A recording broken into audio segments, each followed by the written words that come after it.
You just got done with a run. You got stubble on your face.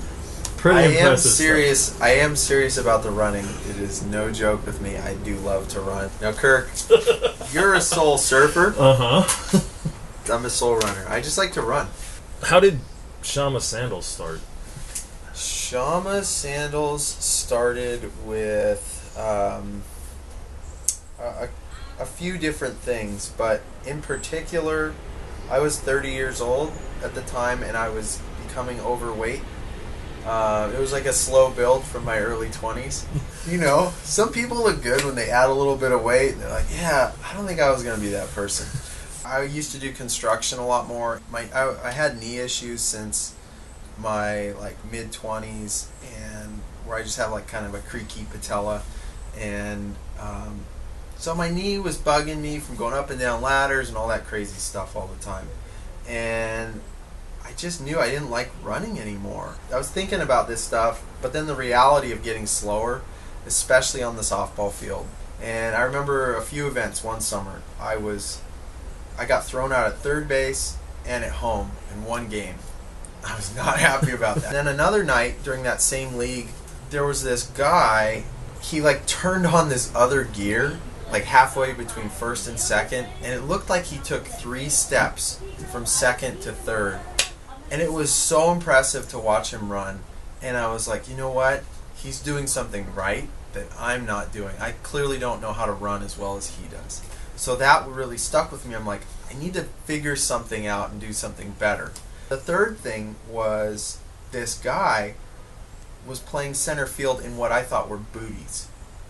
This is Santa Cruz, so weird stuff happens, but this is a competitive men's softball league. And so I looked into it, and it turned out he was wearing 5 fingers, Vibram 5 fingers.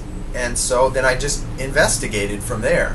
I read about the basic idea behind it. I didn't know that much about it, but the idea that our feet weren't able to act as they are intended to act, flex and move around and splay, and then and the fact that we were kind of running on our heels because of the padding.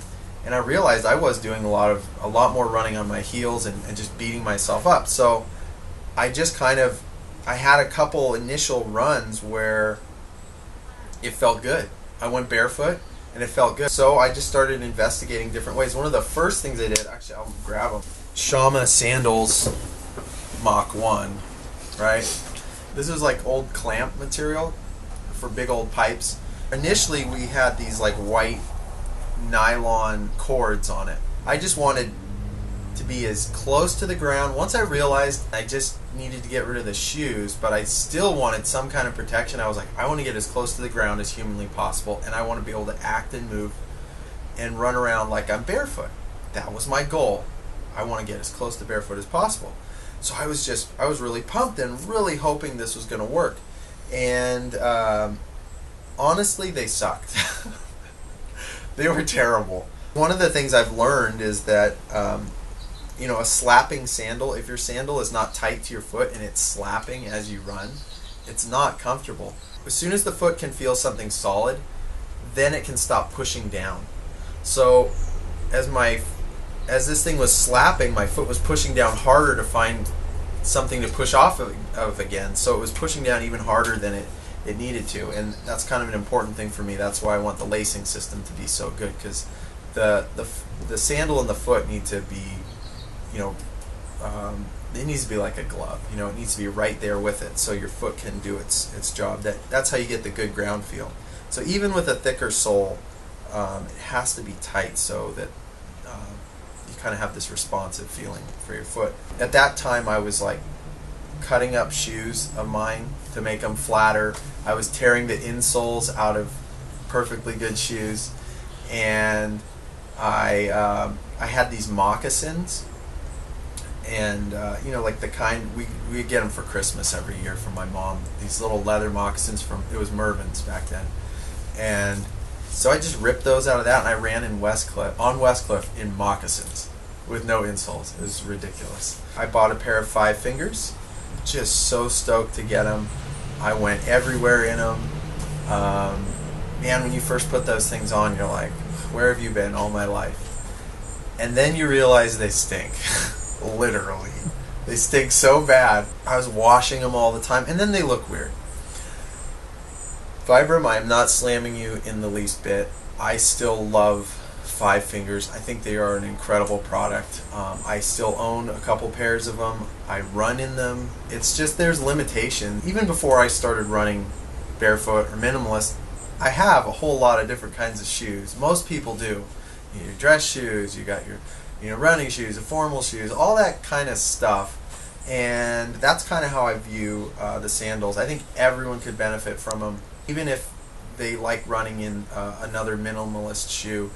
Sometimes they're going to want to run in the sandals. I like the sandals most of the time. But then again, I did start a sandal company, so I'm kind of into it. But there's no reason why you can't have a few different arrows in the quiver, you might say. Merrell released the trail glove, which was a big deal for me because it was like, oh my gosh, I can have just as thin a shoe as the 5 finger, 4 millimeters, and it'll look like a normal shoe, so I won't be a freak. And I was really excited about that. So those came out. I wore those all over the place. I'd wear them barefoot and stuff, and they stunk too because I was wearing them barefoot. So I'm washing them all the time. And then I was stepping up to a pair of Luna Equus, and the Equus was really cool. And it had this stretchy leather. It was like elastic, and it was wrapped with leather. When the knot underneath the toe would wear out, I would you'd have a little less lace, and you have to cut it and retie it. So I saw this thing, and I was like, why can't I do this? So I just looked around and tried to cobble my own stuff together, and then I used pieces of leather, and instantly I liked wider straps.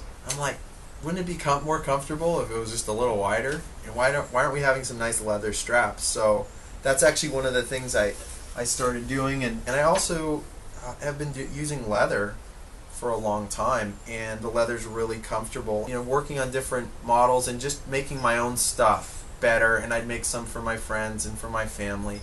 After I've put, now that I've put thousands of dollars and like so much of my life into this, it's a lot of work. It's insane.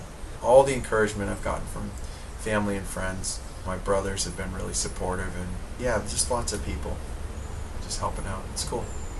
It's been good, and there's so much stuff you kind of learn along the way.